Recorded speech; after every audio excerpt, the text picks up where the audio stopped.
This is Life Strategies with Monique.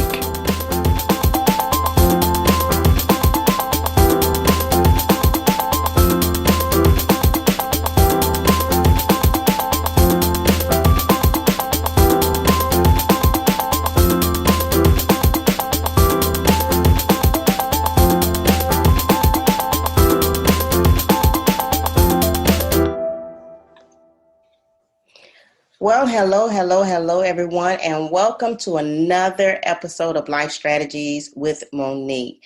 This week, I have with me Dr. Keis. If you don't know who Dr. Keis is, by the end of today's show, I promise you, you will know who he is and where you can find him. Dr. Keis is a global authority on behavioral assessment strategies and processes, and he's also a leader on purpose and wellness in life. He is an author and who has authored several books, which you'll hear a little bit more about that today. And I'm so excited for what he's going to share with you today, because he is talking to us today about a quest for purpose. So Dr. Keis, thank you so much for being on the show today. How are you doing today? So glad to have you. Well, Monique is in the house, so how else can I just have to be awesome, right, Monique? Awesome. I'm doing great, thank you. Awesome. Thank you so much for being on the show today. You welcome. are a doctor, definitely, and you have an extensive background. So go ahead and tell our listeners a little bit about your background so that they'll know who you are and how you ended up in the industry that you're in, which is CRG, the Consultant Resource Group, which is an organization that is based on helping others live, lead, and work on their purpose. So tell us a little bit about your journey. Well, of course, now at my age, this could be quite a while, Monique. So everybody, if you are going somewhere, make sure you just put your podcast on pause. And again, thank you for having me on the show. I mean, all of us have a story, always have a journey. And I never would have thought that I would be here when I was younger, when I was a teenager. You know, I actually did another interview earlier today, Monique, and we were just talking about this. I grew up on a dairy farm. So I'm the third generation, firstborn male, Eastern European descent. Do you think there was a little pressure for me to stay on the farm? Mm-hmm. Yeah. Like a little bit. So those of you that are listening, have you ever had parents say, I did all of this for you? For right? you, yeah. So I went to agriculture college, came home, and really, you know, I love my dad, but we couldn't work together. Both of us wanted to be in charge. I was a 20-something know-it-all, so that's not really, doesn't mix well with a father who, as Eastern European descent, was really not in a place where he likes to share his emotions or what's going on. So I left the farm and started working in the agricultural field, which was my background. And then in the late 90s, I went from a sales position into a sales trainer and bought a sales training franchise. Now, I knew when I was younger, and I mean, this is part of the story, Monique, is life leaves clues. I believe that we've been divinely created with a purpose, a call, an assignment, whatever you want to call it. It might evolve, it might tweak over our lifetime, but there's an essence, there's a core. So none of us, not a single person listening to this, there's no accident. And so he says, well, Ken, here you're on a dairy farm. What does that have to do with this professional development field? And by the way, Monique, this is my 30th anniversary being in this space. And our company now, this is our 40th year, and both of the anniversaries coincide. So how about that for 30 and 40 years? But here I am. I'm a 20-something person. I move into sales training. I actually had my own dairy farm at that same time. And I got up one morning, and I think, you know, for those of you that are listening, sometimes we go towards something because we want to move away from something. And I was asking myself, here it's 5:30 in the morning, sun's coming up, and I asked myself this question. I says, if I was here 20 years from now, would that be okay? And my resounding question, or my answer to that question, was absolutely not. And it's not that I couldn't be a dairy farmer or I wasn't successful at it at some level. It's just that that wasn't where my passions were. That's not where my purpose was. So I started to move towards this idea of training and consulting. And then we got blessed with an amazing contract in the 90s where we were doing all the soft skills development for Chrysler. And so we did all the leadership and customer service and on HR, all of the communication skills. But I also ran into Dr. Terry Anderson, who founded Consulting Resource Group, which is the company, the assessment and publishing company that I now own. So Terry mentored me and he developed me. And then I took my master's degree or MBA in business. And then more recently finished my doctorate degree in leadership and management. I also have a diploma in nutrition and genetics. And if we go back far enough, Monique, my grade 9, and this is why it's so important, everybody listening, that we have people around us. You have to be very careful about what you say towards other people, because my grade 9 English teacher said to me, Monique, that I would never amount to anything because I couldn't read or write. Oh, wow. And the reason that I couldn't is we discovered when I did my master's degree is because I was dyslexic. So I was born in an age when there wasn't computers. Yes, there was a time before internet for some of you, okay? And I was part of that space. And so the invention of the computer started, and I started to learn how to type. All of a sudden, this program called Word helped me to understand that all these words were spelled incorrectly. It started to help me with grammar. It started to discipline. So no way in my 20s or even in my teens would I ever have envisioned that I would be a writer. But just like that never came across in my mind, but that was the evolution of it. Now, here's the other side when we think about purpose and people that are listening.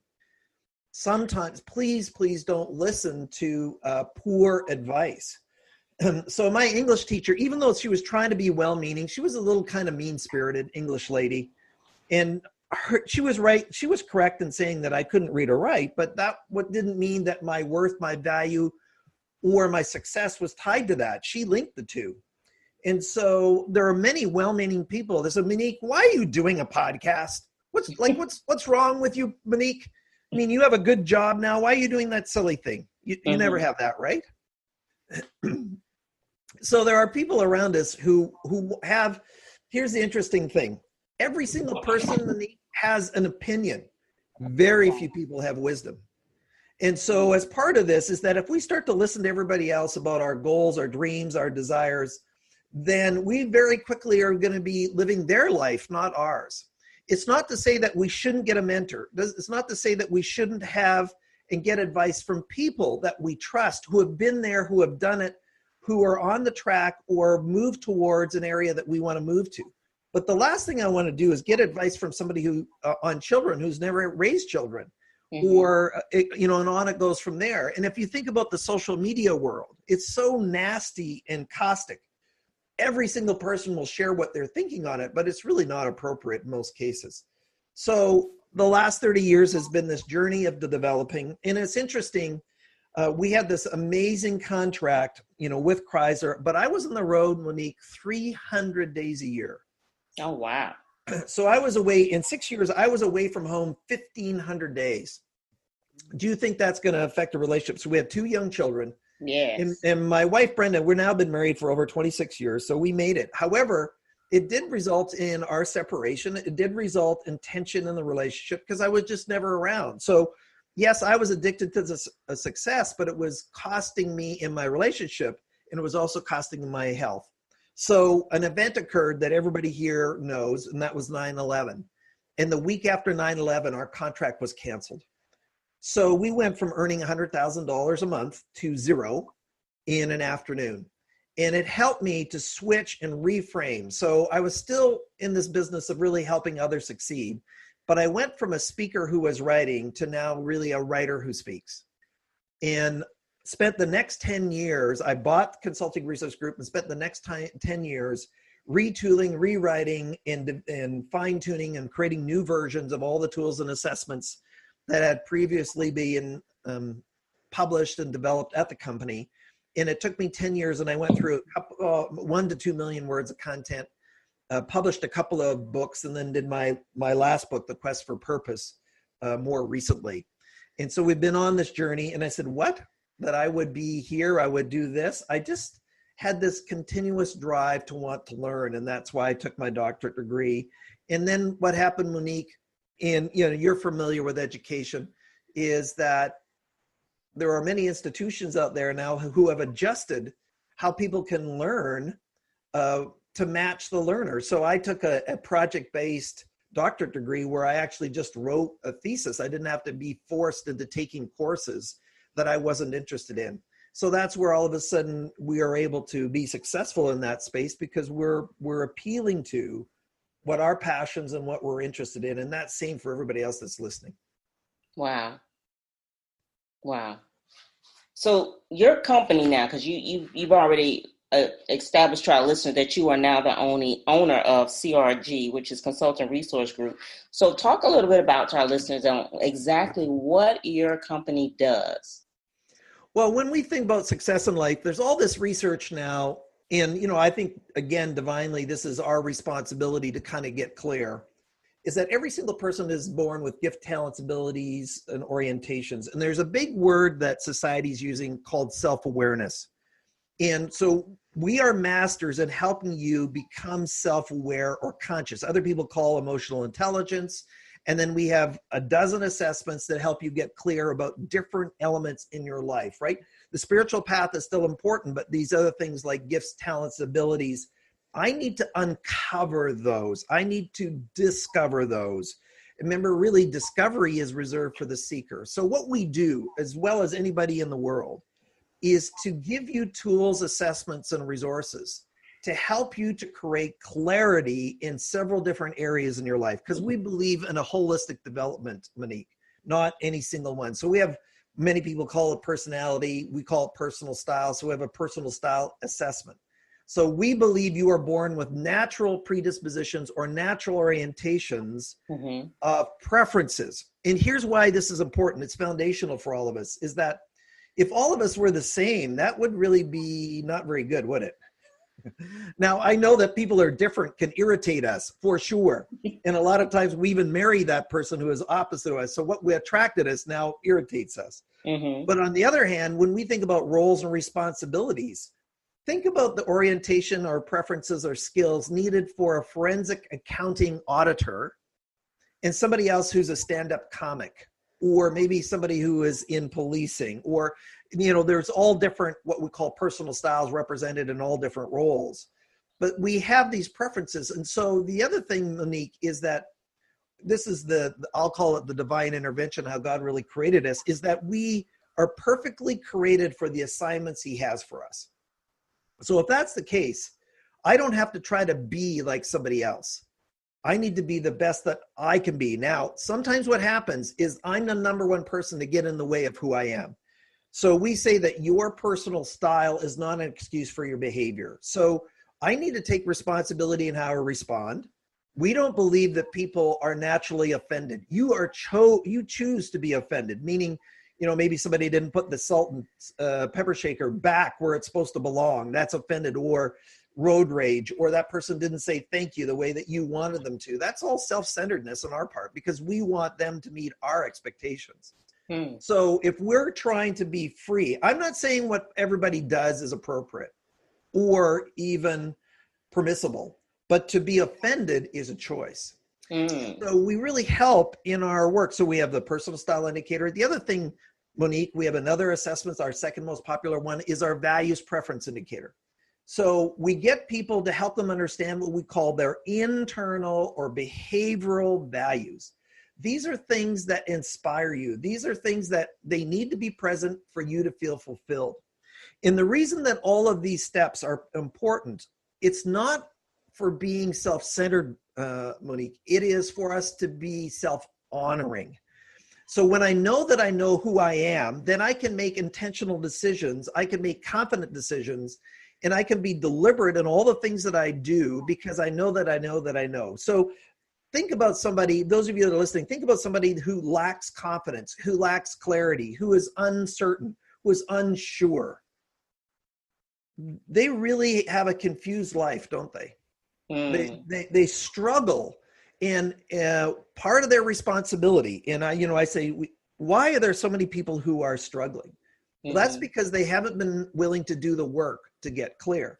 So somebody listening to this, Monique, might say, I don't even know what my purpose is. Okay, that's great. So your purpose now is to find your purpose. Right. So that's your job. Your job is to really discover and uncover. And, and life starts to unfold differently, and there's some tweaks to it. So one of the reasons that I traveled so much when I first started in this industry, there was no email. There's no, here we are. I'm in one part of the country. You're on the other part, Monique. We're using technology through our computers to create a virtual podcast that can live on the net forever. Right. Who even thought that was possible 25 years ago? I mean, that's how quickly it's happened. In the 90s, when I was doing all this traveling, there was no email. And so people said, that's how quickly these things have evolved. So I'm still here to help others to live, lead, and work on purpose. But now we can do it virtually. Now we can do webinars. Now we can do podcasts. And, I have my own podcast show, The Secrets of Success with Dr. Keis. That didn't even exist 5 years ago as part of that process. So at CRG, then we have other tools such as health and wellness. We have a stress indicator. We have a leadership skills. We have learning styles. We have self-worth. So we take and we're trying to develop the whole person. And I remember when my kids just finished university not that long ago, and one of my son's friends says, well, I'm not going to spend, $45 for an assessment. But that same person went out for a pizza and a movie that weekend and spent more than that. Mm-hmm. And so, what is our priority? What would it mean if you were in the zone, if you were connected to that assignment, that purpose, that calling every day? Now, that does not mean that we don't have issues, that we don't have stuff. I mean, we all struggle. And don't ever put me on a pedestal. I mean, there is days where I just say, oh, man. But the majority of them are focused on what my calling is, which is I get so excited about having people to feel free and connected to their purpose. The last stats, Monique, is that less than 10% of the population feel that they're living their purpose. Mm-hmm. And there was a Gallup study said that 87% of the people are disengaged at work. Well, there's no way you're going to have high performance, fulfillment, and meaning if most of us hate our jobs, if we hate what we're doing. So the question is why is that? Well, it goes back to what I had said earlier. People have not been willing to do the work. If you're not clear, if you're uncertain, then your number one job is to get certain and to go on that journey. Now, I'm not suggesting you should quit your job today because all those things are going on. Take that position and move towards something. And then the other question you can ask yourself, Monique, is if I was doing, as I asked myself 30 years ago, if I was doing what I'm doing right now, 20 years from now, would that be okay? And if your answer is no, then that really helps you to make a decision to move away from something. So if you can't figure out what you want to do, you can start by figuring out what you don't want to do.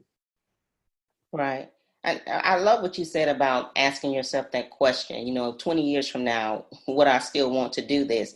And that's powerful in itself. I think so many people, as you said, are on their jobs. They're not happy. They're miserable. And it's because they really don't know what their purpose is, or they're not working in their purpose and they're still struggling trying to figure that out. So the tools that you have available to my listeners out there, if you are struggling with your purpose, I would encourage you to definitely reach out to Dr. Keis, because they have such amazing abilities to be able to help you get where you need to be. So, Dr. Keis, let me ask you this question. Yes, you mentioned your leadership tools for companies. When you talk about leadership skills in the business sector, do you find that people who figure out what their giftings and purpose is on their jobs, the productivity level changes? Oh, absolutely. Absolutely. Because engagement and energy. One of the things we say, excuse me, Monique, is that if I'm not doing what I love doing, then my level of engagement is going to go down. Mm-hmm. And there's some new research. Dr. Carolyn Leaf has done an amazing job on this in neuroscience, where our energy manifests itself externally. It's quantum science, and quantum science is now proven. Do you know that our mind, or our brain and mind, talk to each other, like all the different neurons, talk to each other at 10 to the 27th power? So this is like hundreds of times faster than the speed of light. You can't even fathom the number. It's just so large. That's how quick. So we're very sophisticated. We're very sharp, but we need to manage our thoughts. Mm-hmm. So there are a lot of people where if their self-worth is low, they don't think they're worthy of a new job or an opportunity. Maybe they've been around a negative environment where you've been put down. I was bullied a lot in high school. And same thing, even when I went to college, first went to college, I was always trying so hard because I wanted to be liked.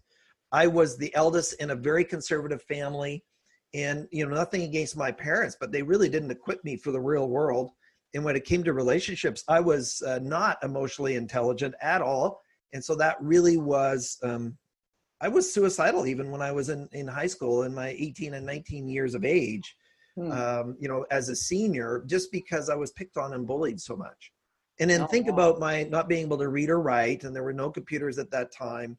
So there was this real insecurity that I had. So I've had to work on that over the years. And when we think about people going forward for purpose, that's the gift that we're going to give to everybody today, is an e-copy of my book, the full book, The Quest for Purpose, which frames out all these steps. When I was looking for my own purpose, Monique, way back in 1988, I actually got involved with a coach out of Seattle. I'm in Vancouver, so we travel about 2.5 hours each way. And I did that for several months, and he coached me and helped me to kind of get clear. I knew I was supposed to encourage others and to be a communicator, but it wasn't refined enough to be able to give a clear direction to it. So I did the work. I wrote a 60-page handwritten sort of autobiography. And that's part of the process we teach about our life leaves clues, Monique.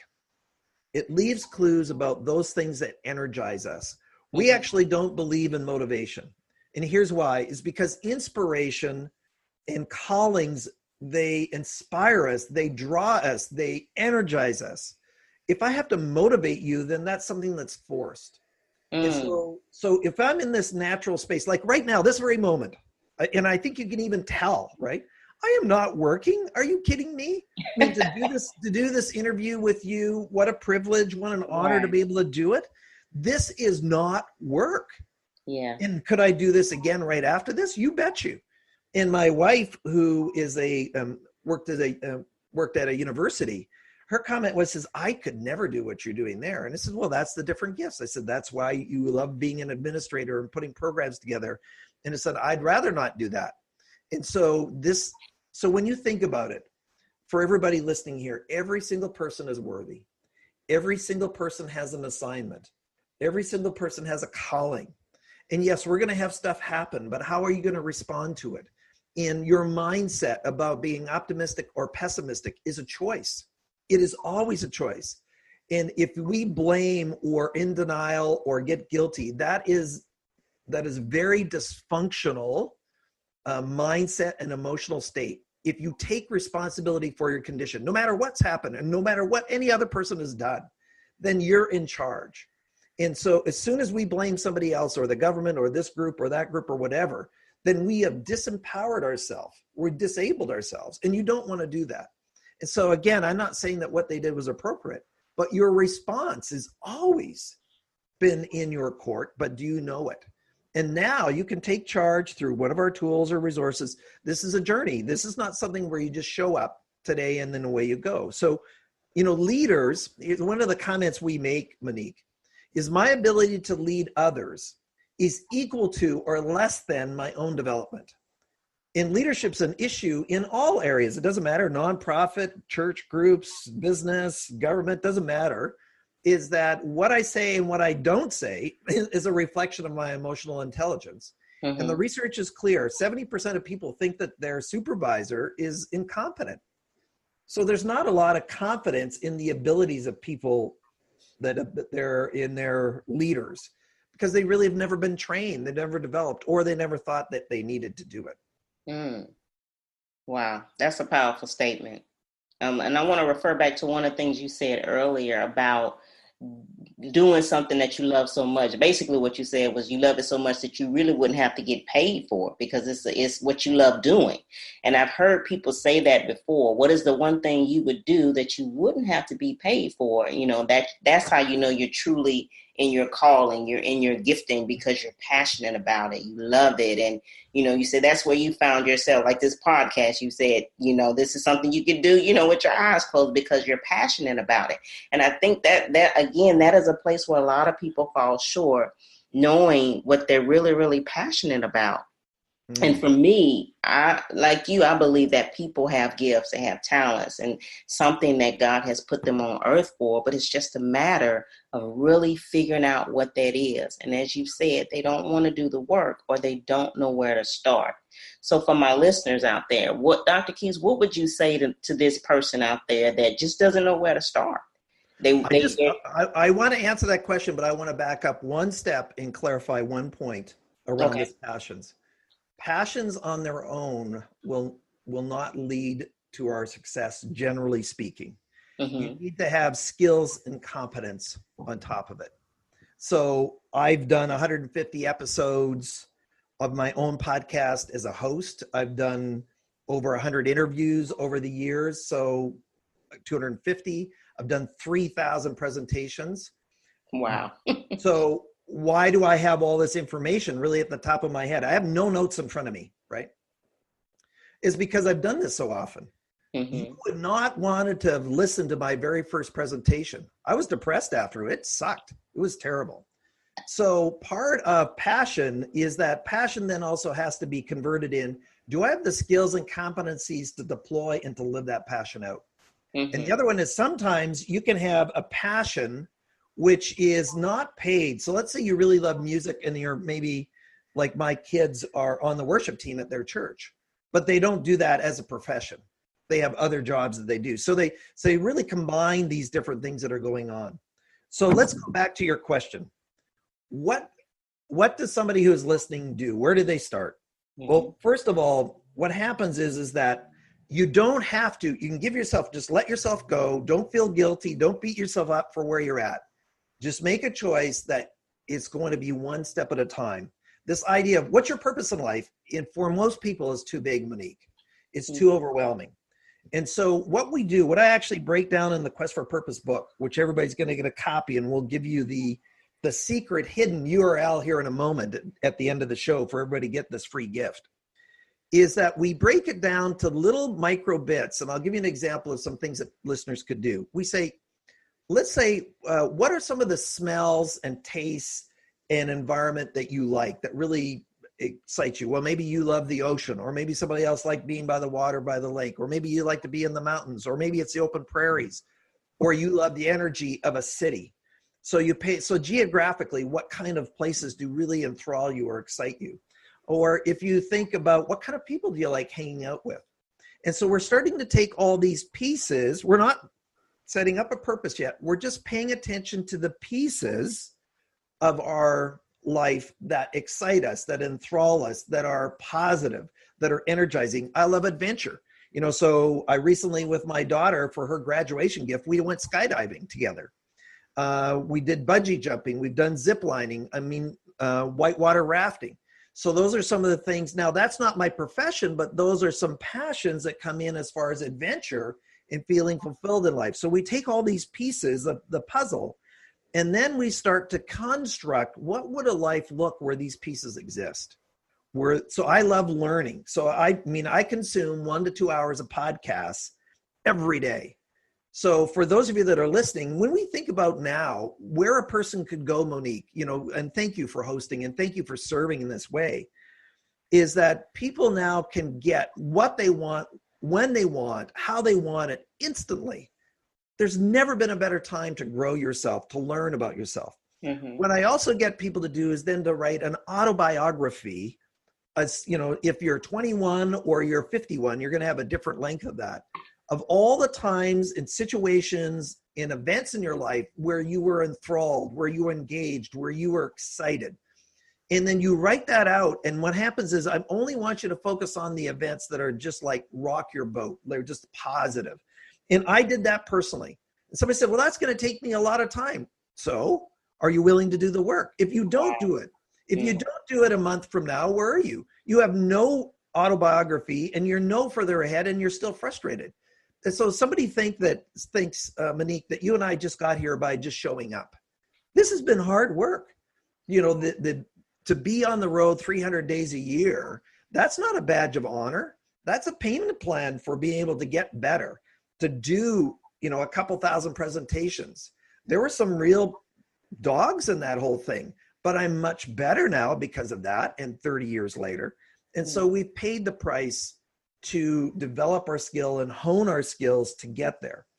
And then from there, we also, of course, as we mentioned earlier in the show, Monique, is that we use assessments as little clarity pieces. You know, what are your values? Get clear about those. Use that as a filter to make decisions and engage others in life.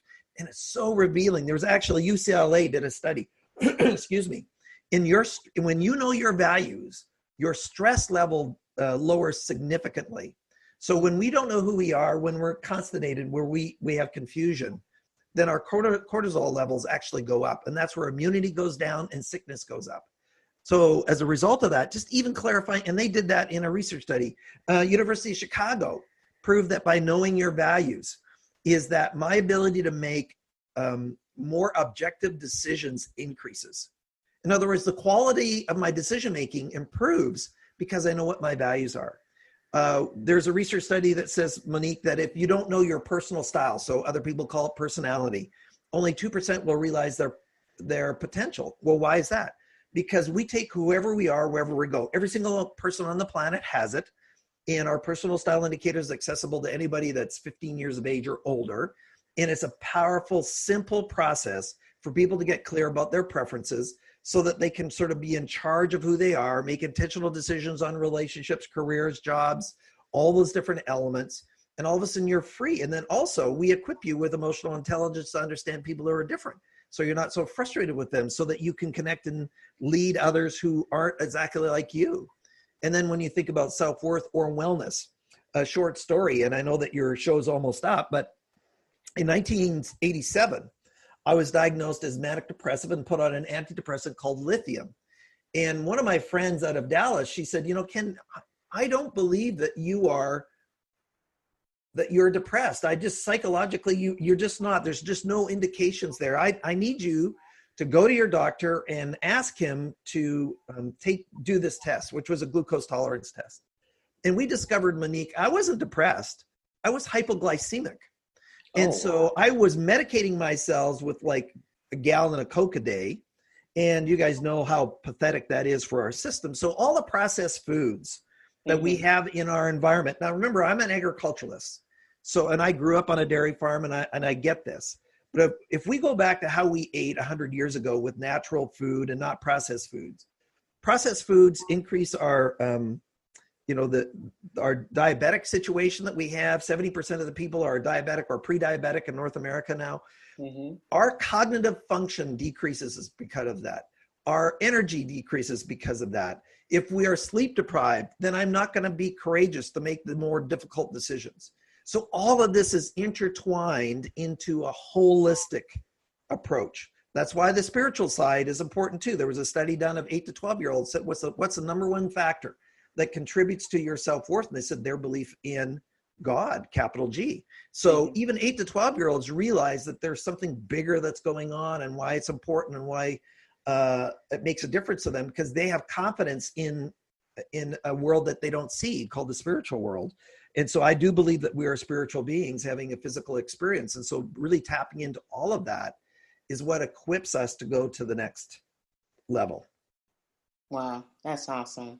I mean, Dr. Keis, you have so much information, and I really want to keep you on the show because you have a plethora of information that I know my listeners are just pulling on. I mean, definitely pulling on. But and I know you have a resource for us today. So before we close out, tell my listeners how they can actually get in contact with you, because I definitely want them to be able to reach out to you to find out more about the services that you offer in terms of helping people live out their purpose, live out their destiny. So share with them how they can actually get in touch with you. Well, we're going to give them a free gift at my speaker website. So it's spelled Ken Keis, KenKeis.com/Monique. Now, I don't know where we get that, but it's /Monique. And everybody knows how to spell Monique, MONIQUE. And when you go to that hidden, it's a private, confidential landing page, we're going to give you a full free copy, e-copy of my latest book, The Quest for Purpose. And so I have all the exercises, all the activities that are in there.